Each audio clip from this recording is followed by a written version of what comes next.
Good evening, you're watching the news from the Sultan of Oman television. First, the headline. Greetings of His Majesty the Sultan to His Excellency President of Azerbaijan are conveyed by His Excellency the Chairman of the State Council. The United States of America praises the Sultanate's role in supporting the peace efforts and combating terrorism in the region and at international levels. The Sultanate and the European Union sign a joint action agreement and discuss developments of regional issues. And more than 130 are killed as the Tanzanian ferry sinks in Victoria Lake.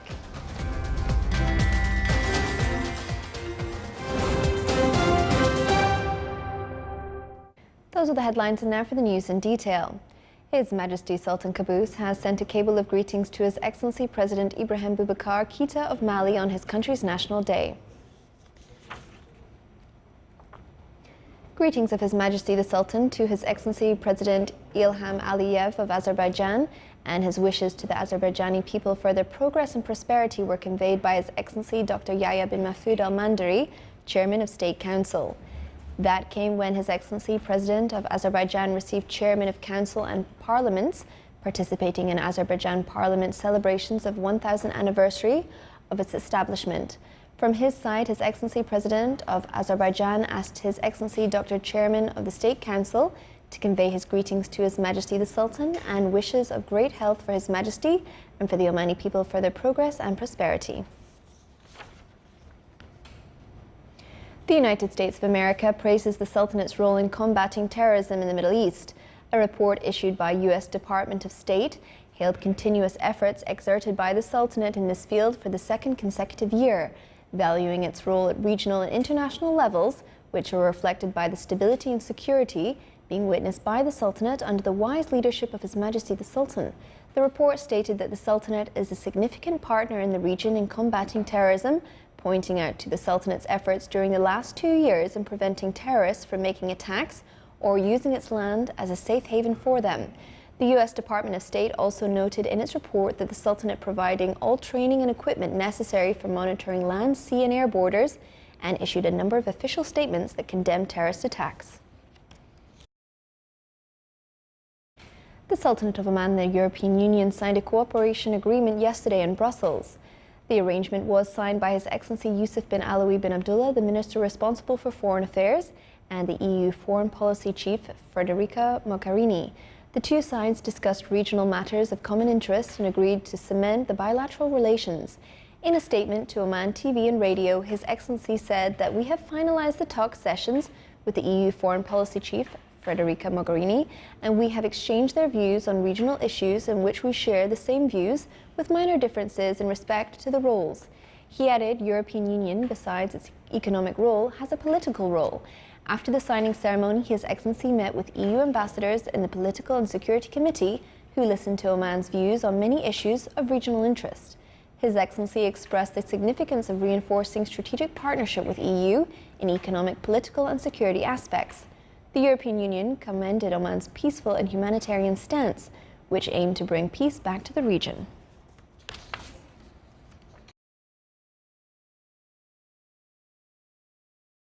Leaders of the European Union agreed during their summit in the Austrian city of Salzburg to enter into talks with Egypt to stop the influx of immigrants, as they proposed reinforcing economic cooperation along with the possibility to hold a high-level summit in Cairo. Meanwhile, talks between the United Kingdom and the EU failed to reach acceptable Brexit plan for London from the European Union.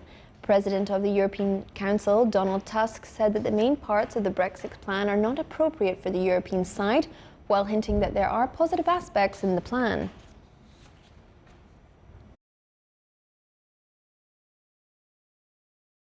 A number of military helicopters, tanks, armoured vehicles and personnel carriers, as well as heavy and light transport vehicles affiliated to the British Royal Army, arrived in the Sultanate today through Deccan Port in the Governorate of Worcester.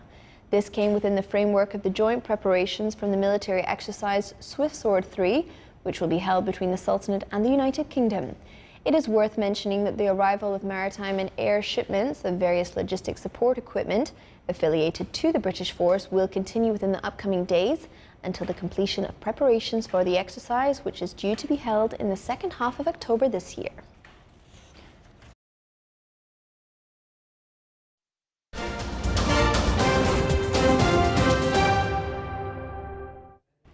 8 European UN nations are underlining their opposition to Israel's plan to demolish the Palestinian village of Khan al-Ahmar and are urging its government to reconsider the decision.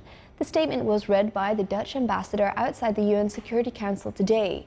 It rebuked the Israeli High Court's September 5th decision to demolish the desert community. The 8 countries are France, Netherlands, Poland, Sweden, United Kingdom, Belgium, Germany, and Italy.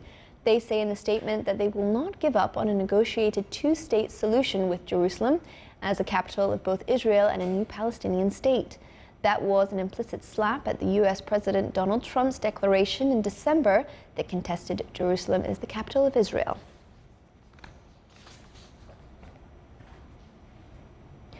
The death toll rose above 130 after a ferry capsized and sank on Lake Victoria, while a second day of rescue efforts raced the setting sun. The toll was likely to go up. A Tanzania Red Cross spokeswoman said more than 200 people are feared dead, based on accounts from fishermen and others nearby, because the passengers have been returning from a busy market day. Such ferries often carry hundreds of passengers and are overcrowded. At least 37 people had been rescued from the sunken ferry. Police said no foreigners had been found among the dead. The passenger ferry was traveling between Ukara and Bukolara when it sank. In 1996, more than 800 people died when a passenger and cargo ferry sank on Lake Victoria. Nearly 200 people died in 2011 when a ferry sank off Tanzania's Indian coast near Zanzibar. Russia's top diplomat said today that Russia and Turkey have agreed on borders of the demilitarized zone around Syria's Idlib, part of a deal aimed to prevent a military assault on the last rebel enclave.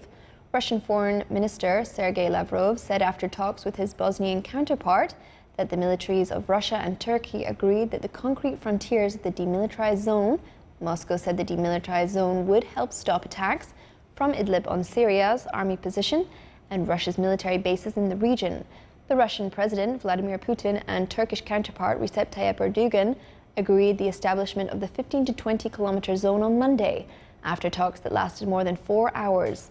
Security in the zone will be overseen by Turkish contingents and the Russian military police. Lavrov said that the United States' control over the eastern bank of the Euphrates River posed the main threat to Syria's territorial integrity. Turkey said that joint patrols with the U.S. forces would start soon in the strategic northern Syrian town of Manbij. The patrols are part of a roadmap that Ankara and Washington agreed in June to defuse tensions aimed Turkey's demand for the withdrawal of U.S.-backed Kurdish militia that freed the town from the Daesh group in 2016.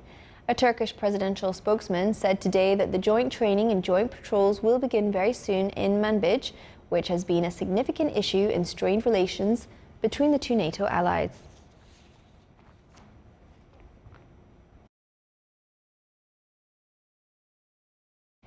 Vietnamese President Tran Dang Quan, the country's second-in-command after the Communist Party leader, has died today of a serious illness. He was 61.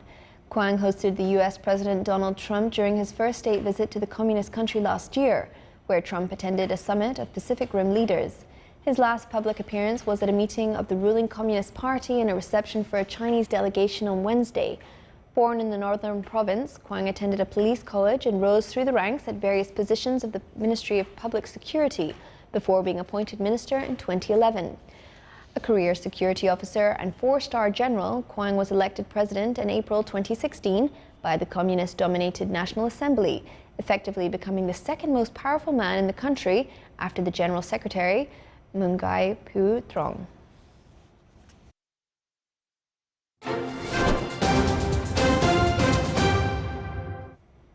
Now for the general weather forecast around the Sultanate.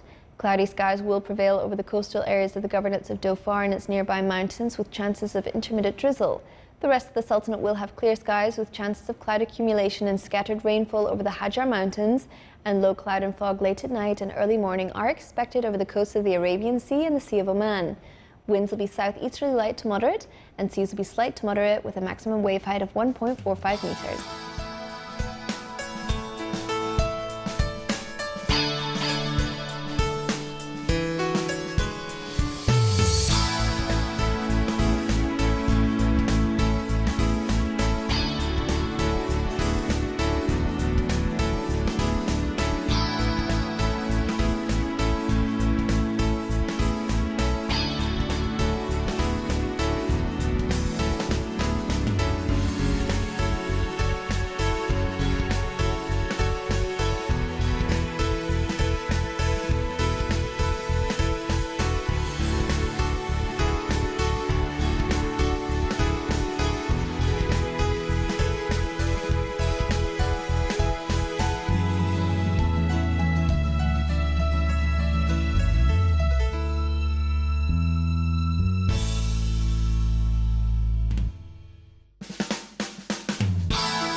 This is the Sultanate of Oman television. Before we end tonight's bulletin, here are the main points once again.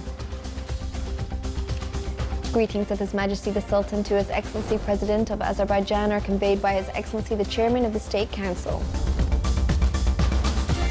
The United States of America praises the Sultanate's role in supporting peace efforts and combating terrorism in the region and at international levels.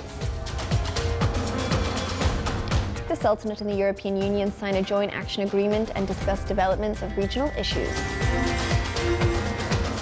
And more than 130 are killed as a Tanzanian ferry sinks in Victoria Lake. With that, we come to the end of tonight's news bulletin. From all of us here at the newsrooms and the studio, it's good night.